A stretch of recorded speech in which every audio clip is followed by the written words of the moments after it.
Hello everybody, and welcome back to version 2 of my 2018 mock draft. Of course, over the past 2 weeks since I released the last mock draft, some changes have happened. Some of you guys left good comments, well thought out, well reasoned comments. So I'm going to change some picks based off those comments, as well as reading some evaluators, some analysts' predictions and thoughts on prospects, and looking over some game tape to get a better view of some prospects I might have not been as familiar with. So without further ado, let's get into it. So with the first overall pick, the Cleveland Browns will take Sam Darnold. I had this pick before, and I'm sticking to it. Cleveland put off committing to a franchise quarterback for 2 years, and it has led them to winning 1 game over that time. Don't expect the new front office to make the same mistake. In a class loaded with several potential long-term starters at the most critical position in football, I fully expect the Browns to use their top pick on a quarterback, rather than risk missing out on the guy by targeting him at number 4. I think Darnold is the favorite for the number 1 pick right now. I'm sticking with it. At number 2, the New York Giants will take Saquon Barkley. It's certainly possible the Giants use this pick on a quarterback, but we're going to have to wait until the combine to see who emerges as a candidate for the top 2 pick. The Cousins market could also play into who's available here. I expect to slot a QB in here eventually, but for now we'll stick with Barkley, who is possibly the best running back prospect to come along since Adrian Peterson. I'd also like to see the Giants consider trading down, maybe with the Bills or the Cardinals, to pick up multiple assets to use to boost their offensive line. At number 3, the Indianapolis Colts take Bradley Chubb. With Barkley off the board, the Colts pivot to taking the best pass rusher in the class. I had this pick last time, I'm sticking with it. Kansas City enjoyed a wealth of pass rushers when Colts GM Chris Ballard was with the team, adding Dee Ford in the first round in 2014 despite already having Justin Houston and Tamba Hali. The Colts need to boost their pass rush after recording just 25 sacks in 2017, which was 31st in the NFL, and Chubb would have an immediate impact. At number 4, the Cleveland Browns take Minkah Fitzpatrick. I still think Minkah Fitzpatrick is a free safety, but I expect the team that drafts him to go the Jalen Ramsey route and try him at corner first. At either position, he feels like a lock for a top 5 pick based on his versatility and importance of having elite talents in the secondary in today's game. If the Browns come out of the first round with a potential franchise quarterback in Fitzpatrick, they'll have won the draft. At number 5, the Denver Broncos take Josh Allen. The Broncos seem to have an interest in Baker Mayfield, but if Allen is still here, he will be the pick, provided the quarterback situation isn't resolved by draft day. Allen may not have the same experience as a Mayfield or Josh Rosen, but he has crazy physical tools and the type of high-ceiling talent John Elway is looking for at the position after 2 years of juggling Trevor Siemian and Paxton Lynch. At number 6, the New York Jets take Josh Rosen.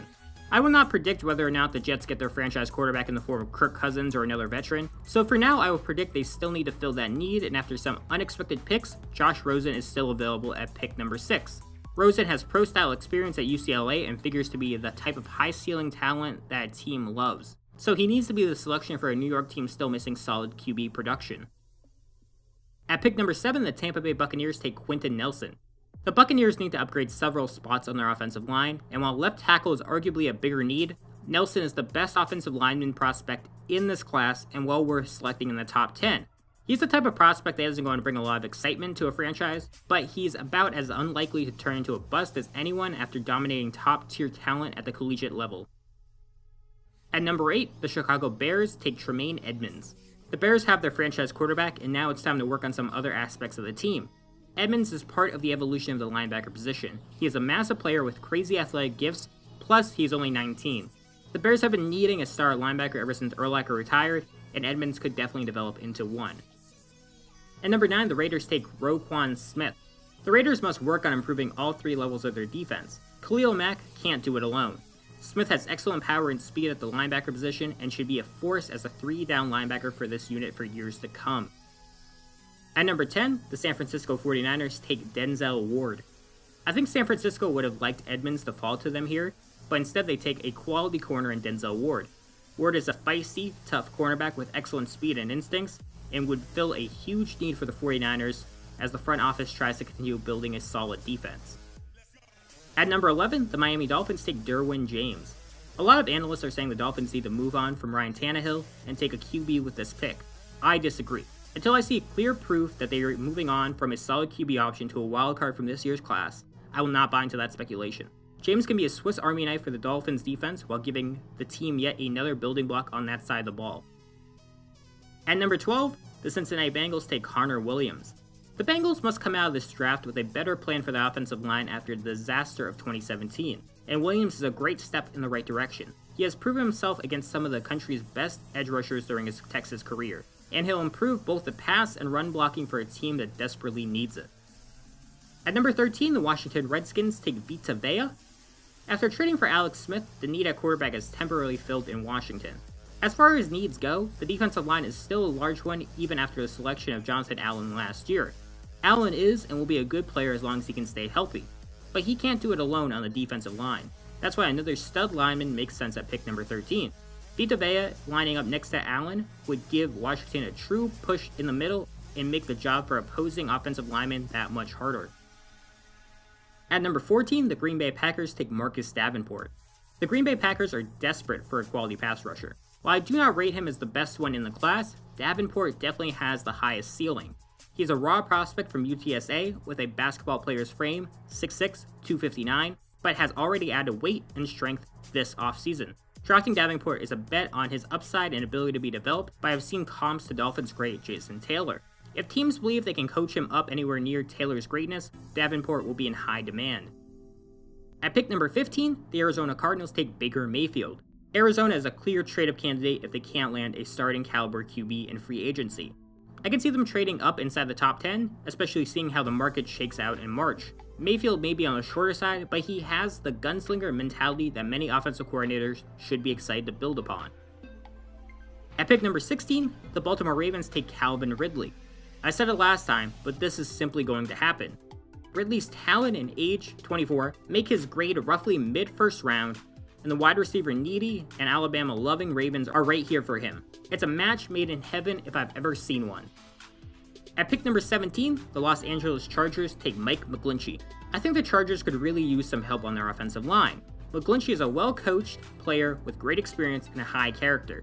The Chargers would be foolish not to take arguably the best tackle prospect in the draft at 17. At pick number 18, the Seattle Seahawks take Josh Jackson. If Jackson ends up falling here, I could see Pete Carroll breaking out into song and dance. Josh Jackson from Iowa fits the team's biggest need given the uncertain future of Richard Sherman in Seattle and will pair perfectly with Shaquille Griffin to form the nucleus of a new secondary. Jackson, at 6'1", has the height and length the Seahawks crave at corner and also has shown the ball skills and playmaking to warrant an early selection with his 8 interceptions in 2017. At pick number 19, the Dallas Cowboys take Daron Payne. This is another pick that I'm leaving the same for my last mock. While the Cowboys still need a receiver, there's not anyone worth taking, and Payne is a great prospect, more than worth Dallas's pick at 19. At pick number 20, the Detroit Lions take Harold Landry. I think Matt Patricia would love to take a quality pass rusher with his first pick as Lions head coach, and Landry is exactly that. When healthy, he's the perfect build, 6'3", 250, to play the stand-up outside linebacker role in a base 3-4, or bump down to defensive end in a 4-man front in nickel and dime situations. I think he is one of the more underrated prospects in this draft if Patricia ends up with a great first pick. At number 21, the Buffalo Bills take Rashaan Evans. I'm not going to have the Bills take on QB with either of their picks this time. Instead, they address other needs. The Bills use pick number 22 to get the athletic middle linebacker Sean McDermott needs to run his scheme. Don't confuse Evans with Reggie Ragland, a player the Bills traded away this season because he wasn't a fit. Evans has the agility and quickness to run alleys and get outside the hashes to make plays. And while he's not going to be the best linebacker ever, he is good enough to fill the hole at Mike linebacker and be a 3-down player for Buffalo. At pick number 22, the Buffalo Bills take James Daniels. The Bills lost Eric Wood to a career-ending injury this offseason, and they should look to the draft to find his long-term replacement if they aren't comfortable giving Ryan Groy a bigger role. Daniels is a great Iowa interior offensive lineman, and that pedigree should help him stand up to NFL-caliber defensive tackles right from the get-go. At pick number 23, the Los Angeles Rams take Billy Price. After trading for Marcus Peters, the Rams are less likely to take a chance on a first-round corner and decide to bulk up their offensive line with Price. A versatile lineman at Ohio State, Price played both center and guard but became a nationally known stud in the last 2 years manning the middle of the line. He's a mauler in the run game and has the quickness to get outside the tackle box whether he's pulling to the edge or rushing up the field to take on linebackers. Price has all the tools NFL teams want in a starting center and requires little polish to become a Pro Bowl caliber player. At pick number 24, the Carolina Panthers take Isaiah Wynn. It seems clear that Andrew Norwell is gone, so the Panthers need to address their guard situation by taking Wynn. A left tackle for the Bulldogs, Wynn will kick inside to guard in the NFL because of his height, 6'2", but his play is still worthy of a first-round pick. Wynn is a top-tier athlete and showed as much with his speed to kick out and protect the edge of the Georgia passing game, but also in his powerful, agile movements in the run game. He has to be the pick here. At pick number 25, the Tennessee Titans take Sam Hubbard. Last time I projected another edge guy going here in Harold Landry, but with the Lions taking him, the Titans decide to take Hubbard. This guy is incredibly versatile, being great stopping the run and a quality pass rusher. If he is still here at 25, I think the Titans need to take him. At pick number 26, the Atlanta Falcons take Maurice Hurst. The Falcons struggled with consistency on both sides of the ball last year, but after a run on quality offensive linemen, they decided to bolster their defense with Hurst. Hurst won't fit the size profile for a lot of teams given a 6'2", 282-pound frame, but he has an amazing first step. Hurst is fantastic at generating pressure from the middle of the defensive line with his quickness and leverage. He's also a high-motor player who consistently hustles to run down outside plays. I think the Falcons would love if he was still available at 26. At pick number 27, the New Orleans Saints take Dallas Goedert. The Saints had a crazy good draft last year, and I think Dallas Goedert could help them get back to a Super Bowl. Ever since Jimmy Graham left, New Orleans has not had a solid option at the position. I think Goedert could be an immediate impact player, especially since he is similar to KC's Travis Kelce. With Breeze getting older, it is important to try and win now, and Goedert could help in the pursuit of another championship. At pick number 28, the Pittsburgh Steelers take Leighton Vander Esch. The Steelers are known for defense, so why not take another quality linebacker prospect this year? A junior entry into the class, Leighton Vander Esch is one of the quickest risers in the draft. He's a physical, athletic linebacker with the tools to be a 3-down player. I think pairing him with TJ Watt will make the Pittsburgh linebacker core far more intimidating. At pick number 29, the Jacksonville Jaguars take Will Hernandez. Outside of reaching for a quarterback, the Jags must look to other values and focus on improving other areas of the roster instead of selecting a passer to challenge and or replace Blake Bortles. Enter Will Hernandez, who is a hard-nosed and well-coached guy who really impressed at the Senior Bowl. I think he has the production that is necessary for a smaller school interior lineman to be drafted late in the first round. At pick number 30, the Minnesota Vikings take Orlando Brown. The Vikings are still in need of an offensive tackle, and after a big fall, Brown ends up being there at 30. Brown is a good player, but he's still more flawed than the other offensive lineman prospects. He's huge, 6'8", 340 pounds, but he has a narrow stance and base, which slows him down and makes him uncoordinated against speed rushers. That won't stop teams from believing his size and strength will be good enough to overcome his lack of athleticism, and I think Minnesota will weigh his limitations against his potential upside and take him here. At pick number 31, the New England Patriots take Isaiah Oliver. Again, the Patriots are strange, so I have no clue if the Patriots will keep this pick, who they will draft, or what the hell they will actually do. If they keep it, I think they need to get a corner to help that atrocious pass defense, and Oliver is a really solid prospect to help out. He has the length and speed teams want and plays the ball physically in the air. He uses his length well in challenging the ball and can reroute receivers with both leverage and size. And finally, at pick number 32, the Philadelphia Eagles take Malik Jefferson. I had this pick last time and I am sticking to it. Jefferson is still one of the top prospects on the board in this position and helps that defense become even better than it was last year. While I could see them reaching a bit for a corner, I think Jefferson is versatile and athletic enough to find a productive spot in the Eagles defense. So that's version 2 of the mock draft, everybody. Hopefully you guys enjoyed watching this, and if you did, feel free to like, comment, and subscribe, and until next time. I got it. Top 5s don't exist in my world, like bad sportsmanship. Spank your favorite rapper, have him coming back to me. Yeah, of course I'm sick. Poor sport like bottomless crates, wooden boards below chords in this. God, I'm good. A sinner's go-to defense in the afterlife. Ironic, you can see what I'm gifted with, cause I'm rapping, right? My presence, nothing less than a measure.